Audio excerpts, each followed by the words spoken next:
Pauline and I have been friends for 20 plus years. About 15 years ago, we talked about starting a food company, and when the pandemic hit, we basically went back to our roots. We wanted to look for something that we were nostalgic for, which is bubble milk tea and milk tea. Our moms had made it for us.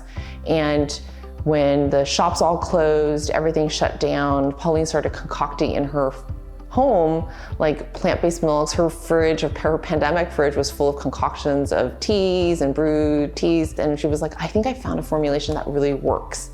And a bit of naiveness, we were like, okay, let's join forces. Let's like take it to market. Let's package it. You know how to design. She was a food and packager for 20 plus years. I know how to do marketing. Like, we can totally take this. We can like go nationwide. Everyone will want this amazing formulation that she created.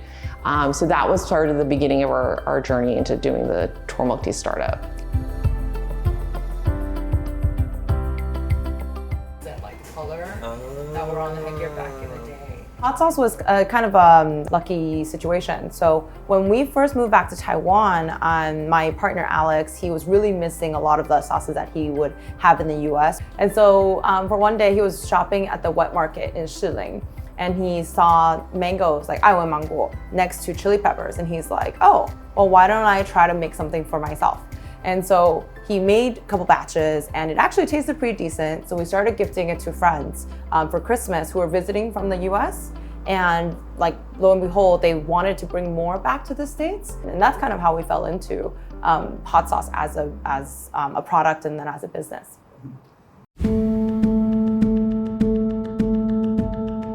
So a bit of the challenges was one, just for starting during the pandemic. You know, not very many places were open. So just formulating, actually testing and getting feedback from consumers, having to do all of that online. The second would be actually just entering retail shops. You know, right when we started, there were no trade shows, there were no people gatherings people were really focused on getting toilet paper or like marinara sauce, right? They were really focused on bubble milk tea. Other challenges were we actually created a whole new category.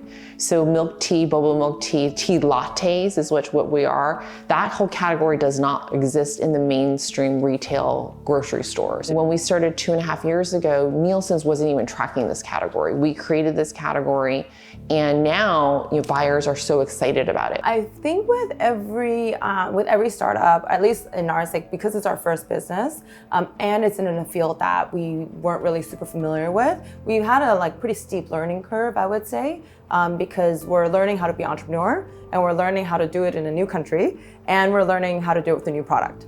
And so what's been really helpful is just kind of being able to find incredible partners who are, patient with us and really kind of holding our hand and teaching us how food is done in Taiwan. I think Taiwan has a really stringent food program, which I think is great. And I think that also allows us to be very clear on what we can do, what we can't do. But I think getting to know it in the beginning, maybe it was language as well, was a little bit challenging just to understand. The government actually has set up a bunch of classes for food producers like us or food brands like us. And that's been really helpful to just be able to go there and just ask these instructors all the questions in the world and just to make sure that we're doing things by the book. I would say the food and beverage industry is first and foremost, I think long and hard, whether or not it's a viable product that people want.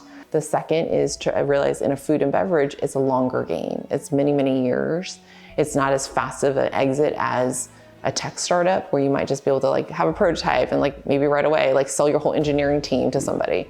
This is a little bit different, but it's really, really fun. I would say the biggest difference would be tech, you can start with no product and you can raise right away. The food and beverage category, the milestones and the leaps and hurdles that you have to show that your viability, that your ability to stay for the long haul is much higher. You have to have at least $1 million to $2 million in revenue. You have to have a product and operations. You have co-packers. You can't really raise until you have at least $1 million. And so what tech startup do you know? Do you have to have $1 million in revenue? But they can raise 10 million or 15 million. And so I would say those are some differences in the tech startup. The hurdles are really about brand awareness and the amount of money it takes to get your product out. One of the coolest things I think about starting a food business in Taiwan is it's such a traditional business here. Like food is a traditional business in Taiwan, and so there's a lot of people, and like the government does want to promote more healthy food for you and all natural food. And so there's actually a lot of resources that the government is willing to, or like at least different agencies are willing to share. I think starting a food business in Taiwan is, it's really ideal. I think health as an overall trend is there. People who are busy, active. I think once you realize like how much sugar and how many calories are in our boba milk tea, like it's a great experience to have with friends, but on an everyday basis that you could have, you know, we're all, especially in the Taiwanese culture, a lot of us are tea drinkers. That's something that's our coffee, that's our water. And so Twrl Milk Tea is that tea latte that you could have every day without feeling so guilty about it because it is lower sugar, cleaner ingredients. Tea as a whole in the US has been a really stagnant industry, very little innovation, very little change, but we were the first to bring nitro infusion to tea. We were the first to do small family farms in this capacity with pea protein, making a pea base.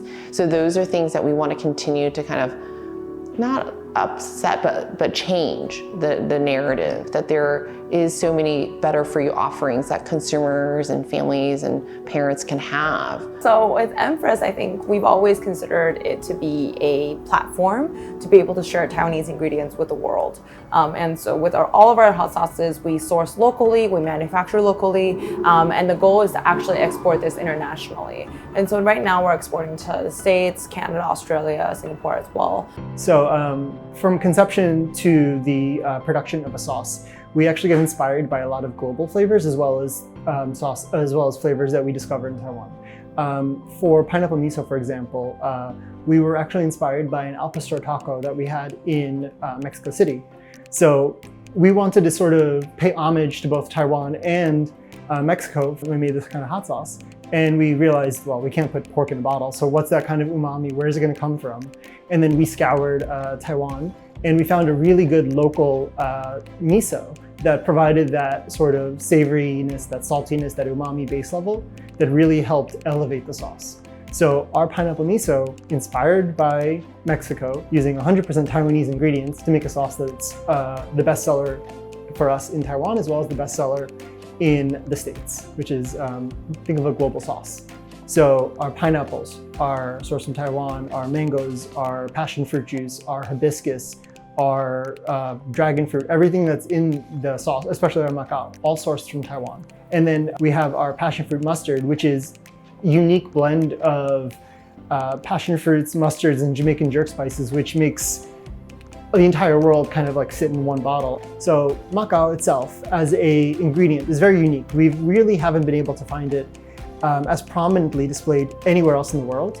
So we're very, very happy and very, very honored to be able to sort of figure out a way to put it into a sauce and give it wider exposure on the world stage. Its flavors are unlike anything you've ever had. It actually has these sort of lemongrass citrus notes when blended together that produce a very distinct, almost lemon lime seersuckery kind of taste.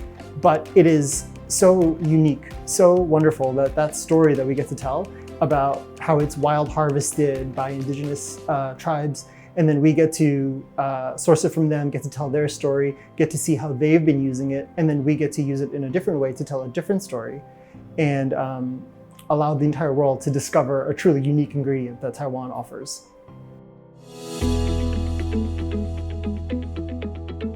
So one of the reasons why we wanted to do this type of product specifically is that like Taiwan has some of the most amazing fruits in the world and people really don't know about it. And so one of the things that we've been very excited about is the opportunity to share these stories of these farmers and all of their blood, sweat, and tears that go into these fruits and be able to tell that story to a wider audience. And I think what's been really cool has been that like our bottles, like we're FDA, like we have the FDA label and everything, but our label in the front says La Tai Ho, right? Empress Hot Sauce. And it's still doing fine.